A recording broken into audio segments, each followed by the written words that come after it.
Durante los años más duros de la crisis financiera, más de un bancario se quejó amargamente, incluso en público, por el extraordinario rigor de los famosos test de estrés, que simulaban la capacidad de la entidad ante situaciones extremas con el fin de evaluar su solvencia. Nos ponen en situaciones extremas inimaginables, decían algunos. No eran tan inimaginables, como se supo después. La realidad superó en algunos casos a la ficción. Y lo cierto es que aquellos test ordenaron la cascada de fusiones por absorción a la que hemos asistido durante los últimos años, que en algunos casos fueron simples ventas de unas entidades a otras. Lo que sí era inimaginable en junio de 2014, durante el solemne relevo en la jefatura del Estado, es que la corona española fuese a entrar en modo test de estrés permanente, durante 4 años ininterrumpidos, de momento, con inputs no simulados. Ni el mismo Felipe VI se lo esperaba. Han sido 1462 días en los que la microhistoria de España ha puesto a prueba, con una cierta contundencia, la capacidad y la solvencia de la institución monárquica, la de la familia real y, por ende, la del conjunto de las instituciones del Estado.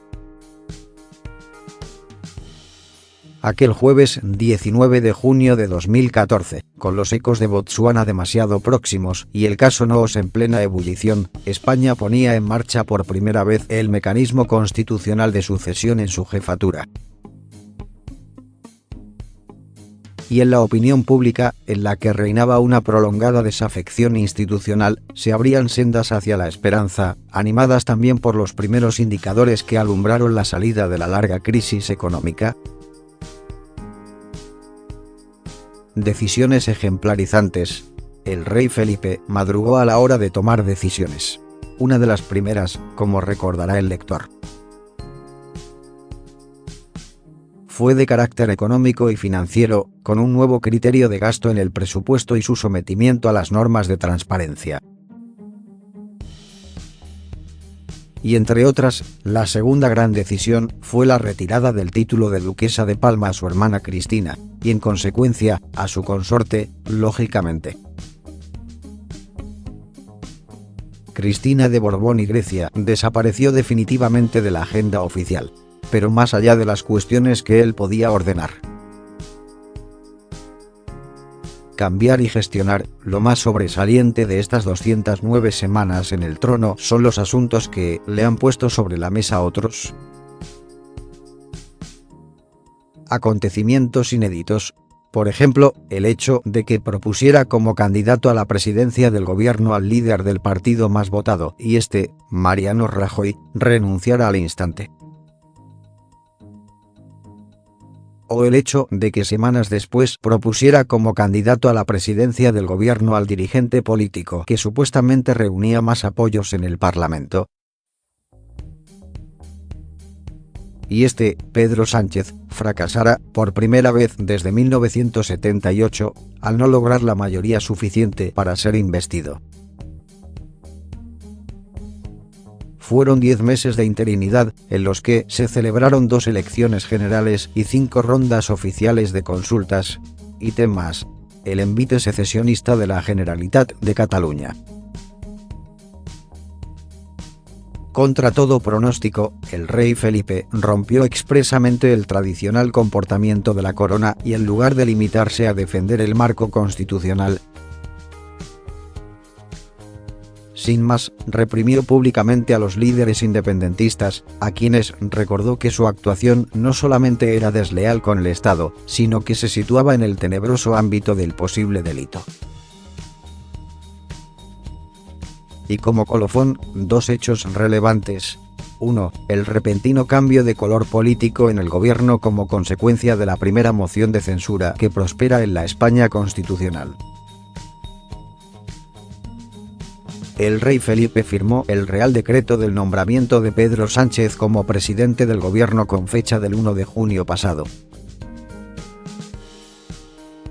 2. El ingreso en prisión de Iñaki Urdangarin, que viene a refrendar, a la postre, que nunca hubiera ocurrido algo así con las medidas de rigor y transparencia que adoptó el rey Felipe inmediatamente después de acceder al trono. Un borrón para la historia. Este último acontecimiento, que coincide prácticamente con su cuarto aniversario como rey de España, se revela como un borrón histórico en las efemérides de un mes tan significativo y tan especial para don Felipe. Han sido 48 meses, con test de estrés casi diarios, en los que ha permanecido inalterable el telón de fondo anterior, aunque con tonos algo más grises y algunos claros. El gris corresponde al pesimismo que induce el mal comportamiento de un significativo número de responsables políticos en toda España. Y los claros, si cabe, a la evidencia de que las instituciones del Estado funcionan y han sabido defender el marco legal con una normalidad muy esperanzadora. Esta ha sido, sin duda, la actitud del rey. La institución monárquica ha funcionado en estos 4 años con normalidad. Ha sabido modificar su agenda cuando ha sido preciso, como lo demostró con los 2 aplazamientos de su viaje al Reino Unido. Y ha sabido mantener la agenda en momentos de cierta inquietud, más en los aledaños de la zarzuela que en su interior. De Navarra a la Casa Blanca, el martes de la semana pasada, día 12, por ejemplo, mientras los medios daban cuenta de la ratificación de la condena a Urdangarin por parte del Tribunal Supremo, el rey asistía al capítulo de la Real y Militar Orden de San Hermenegildo, en San Lorenzo del Escorial. Al día siguiente, hacía acto de presencia en Navarra en el marco del V Congreso Internacional Arquitectura y Sociedad, mantenía un encuentro con el Colegio de Abogados y visitaba las instalaciones de una gran empresa. El Grupo Torres, líder en automatización de procesos industriales, con 7 centros de trabajo en todo el mundo, 805 empleados y unas ventas anuales de 170 millones de euros. Y el viernes, día 14, viajó a Estados Unidos para participar en los actos organizados en San Antonio y Nueva Orleans con motivo de su 3er centenario. Y para mantener un encuentro en la Casa Blanca con el presidente Trump, precisamente hoy, día 19, 4º aniversario del inicio de su reinado.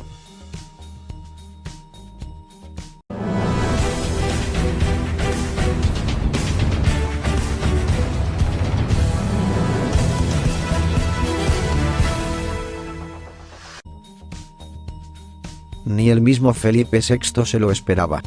Han sido 1462 días en los que la microhistoria de España ha puesto a prueba, con una cierta contundencia,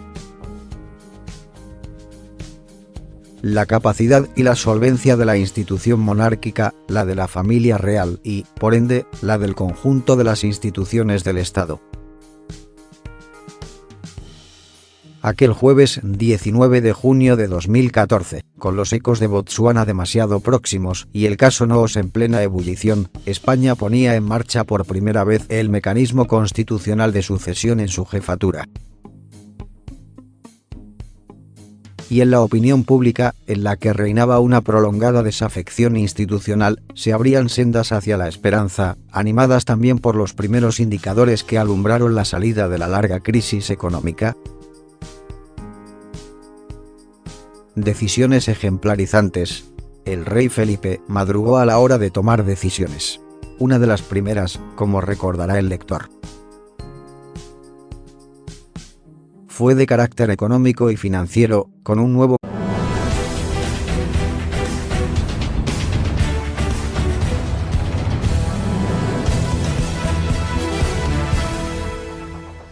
Durante los años más duros de la crisis financiera, más de un bancario se quejó amargamente, incluso en público, por el extraordinario rigor de los famosos test de estrés, que simulaban la capacidad de la entidad ante situaciones extremas con el fin de evaluar su solvencia. Nos ponen en situaciones extremas inimaginables, decían algunos. no eran tan inimaginables como se supo después. La realidad superó en algunos casos a la ficción. Y lo cierto es que aquellos test ordenaron la cascada de fusiones por absorción a la que hemos asistido durante los últimos años, que en algunos casos fueron simples ventas de unas entidades a otras. Lo que sí era inimaginable en junio de 2014, durante el solemne relevo en la jefatura del Estado, es que la corona española fuese a entrar en modo test de estrés permanente, durante 4 años ininterrumpidos, de momento, con inputs no simulados. 38, al no lograr la mayoría suficiente para ser investido. Fueron 10 meses de interinidad, en los que se celebraron 2 elecciones generales y 5 rondas oficiales de consultas. Y temas: el envite secesionista de la Generalitat de Cataluña. Contra todo pronóstico, el rey Felipe rompió expresamente el tradicional comportamiento de la corona y en lugar de limitarse a defender el marco constitucional, sin más, reprimió públicamente a los líderes independentistas, a quienes recordó que su actuación no solamente era desleal con el Estado, sino que se situaba en el tenebroso ámbito del posible delito. Y como colofón, 2 hechos relevantes. 1. El repentino cambio de color político en el gobierno como consecuencia de la primera moción de censura que prospera en la España constitucional. El rey Felipe firmó el Real Decreto del nombramiento de Pedro Sánchez como presidente del gobierno con fecha del 1 de junio pasado. O criterio de gasto en el presupuesto y su sometimiento a las normas de transparencia. Y entre otras, la segunda gran decisión fue la retirada del título de duquesa de Palma a su hermana Cristina, y en consecuencia, a su consorte, lógicamente. Cristina de Borbón y Grecia desapareció definitivamente de la agenda oficial, pero más allá de las cuestiones que él podía ordenar, cambiar y gestionar, lo más sobresaliente de estas 209 semanas en el trono son los asuntos que le han puesto sobre la mesa otros acontecimientos inéditos. Por ejemplo, el hecho de que propusiera como candidato a la presidencia del gobierno al líder del partido más votado y Mariano Rajoy, renunciara al instante. O el hecho de que semanas después propusiera como candidato a la presidencia del gobierno al dirigente político que supuestamente reunía más apoyos en el Parlamento. Y Pedro Sánchez, fracasara, por primera vez desde 1970. 2. El ingreso en prisión de Iñaki Urdangarin, que viene a refrendar, a la postre, que nunca hubiera ocurrido algo así con las medidas de rigor y transparencia que adoptó el rey Felipe inmediatamente después de acceder al trono.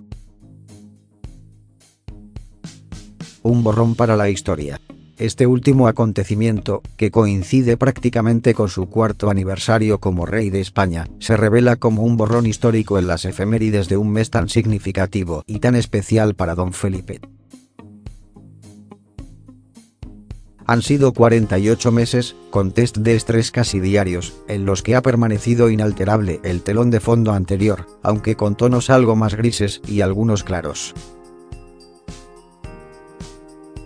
El gris corresponde al pesimismo que induce el mal comportamiento de un significativo número de responsables políticos en toda España. Y los claros, si cabe, a la evidencia de que las instituciones del Estado funcionan y han sabido defender el marco legal con una normalidad muy esperanzadora. Esta ha sido, sin duda, la